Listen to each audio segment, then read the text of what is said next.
A declassified memo released yesterday indicated the names of the dozens of Obama administration officials who requested the so-called unmask the identity of General Michael Flynn, including Vice President Joe Biden and former FBI Director James Comey, as well as John Brennan. The names were released by Senators Ron Johnson and Chuck Grassley after they were declassified last week by Acting National Security Director Rick Grenell. I spoke with President Trump about this breaking news yesterday. The names of the people who unmasked General Flynn have been publicized. Joe Biden, John Brennan, Jim Comey. Your reaction? It was the greatest political crime in the history of our country. If I were a Democrat instead of a Republican, I think everybody would have been in jail a long time ago. And I'm talking with 50-year sentences. It is a disgrace what's happened.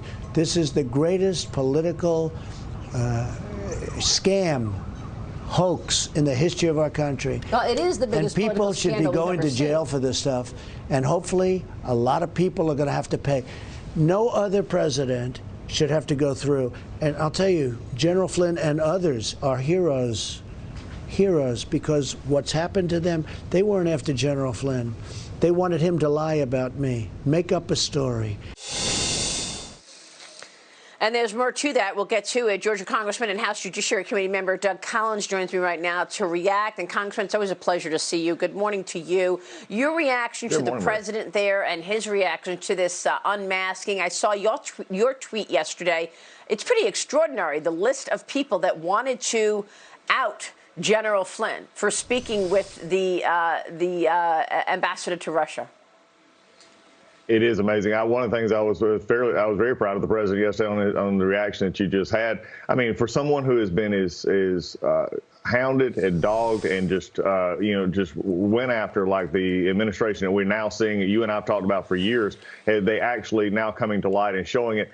I mean, he has every right to be frustrated. He has every right to be upset. This is something that started as he was a candidate and it became as president. And this unmasking just show it went to the highest level, Maria. We've always thought this. We've actually been showing that it went to the highest levels. We've said it. Now we have proof. And my question is look at the dates on these. These were right up almost to the time of the transition with the Obama administration. This was when, we see McDonough, the chief of staff for the president, actually on the day that they had the big meeting in which Biden was a part of, had the unmasking. So this is how the president knew about Flynn. This is really concerning that the president of the United States would take such an interest in his high-level administration. We're taking such an interest in trying everything they could do to disrupt the transition of the Trump administration. It's just wrong. Yeah. So walk us through this. I mean, the FBI and the intel agencies do track foreigners who they're following. So it happened to be that they were tracking Sergei Kislyak, and that's how they knew that he spoke with General Flynn. But the whole idea of an incoming national security advisor who is about to take the job in 2 weeks' time, not being able to speak to the ambassador to Russia. I mean, the whole idea of, him being cornered in the first place for that reason boggles my mind. I mean, what's your reaction to that alone being the charge that that's what he did wrong? Well, it goes to a deep-seated hatred that we've talked about. I believe just a deep-seated distrust and a dislike of this president. The president was right in what he just said a minute ago, that this was not about necessarily Flynn and the rest of them. It was about getting at him. And it's very disturbing that they would take a normal occurrence that was happening during a transition and build on it. But remember, this did not start when they first, goes all the way back to the start of the Russia investigation. It always goes back to when they were continuing this process to get at President Trump as a candidate. So this is just a continuation.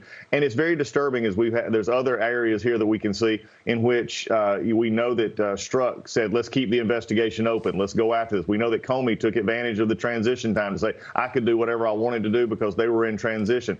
It just goes to the fact that they would take the simplest of things to get at the president because they had nothing else on him. They were making it up as they go, and they were using every part of it to get at him. What's really disturbing here, though, Maria, is Joe Biden. Joe Biden just the other day said he didn't have anything idea about this. He wasn't sure about, look, I know it's lonely in the basement, but he's got to remember that he was a part of this meeting. He actually asked for an unmasking as well. The question is, how many more people did he have unmasked? Joe Biden has got to answer these questions. And what else did this group do in terms of violating people's rights? There's that, too. If it was so easy for them to just say, oh, well, let's go wiretap Carter Page. Oh, well, let's entrap General Flynn. What else were they doing? Look, I want to get your take on the FISA review that's happening in the Senate this morning, but I also want to talk about China. I also asked the president about holding China accountable and about tougher rules for Chinese companies that are currently listed on U.S. exchanges. Watch this. Will you go one step further and force that Chinese companies have to follow accounting rules if they want to be listed on the New York Stock Exchange and the NASDAQ? We're looking at that very strongly, but on the Thrift Fund, you know, it's run by the Obama appointments, right? And we said, you got to do this, and we're going to find out whether or not they're going to do it very soon. And if they're not, we're going to replace them very quickly. And we are looking at your second part of your question. We're looking at that very soon. Yesterday, Congressman, you introduced a bill which would authorize the president to impose sanctions on China if officials do not cooperate with investigations into COVID-19. Tell us about that legislation.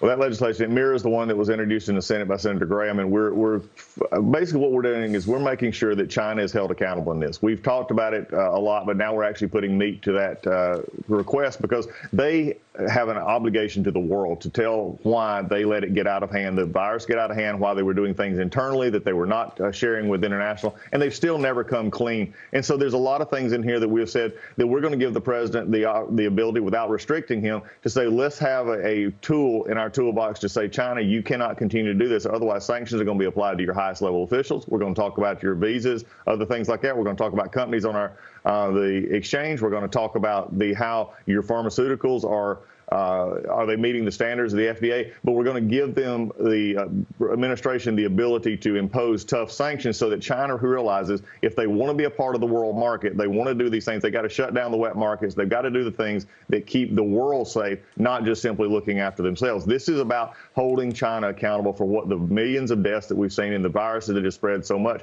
We know that it came from them. We know that there was disinformation. We know it is at the highest level of their government. Now it's time for them to begin to either come clean or pay the price.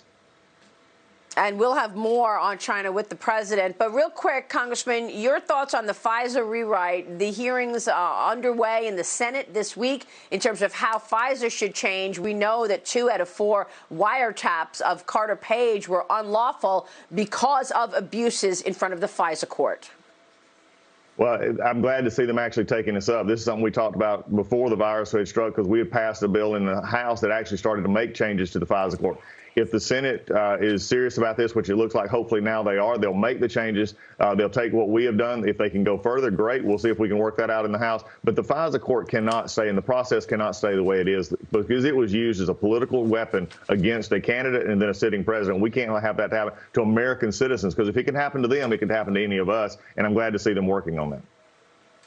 So many abuses by this cabal at the top of the FBI and the CIA. Just extraordinary. Congressman, it's good to see you. Thank you so much, sir. We will see you soon.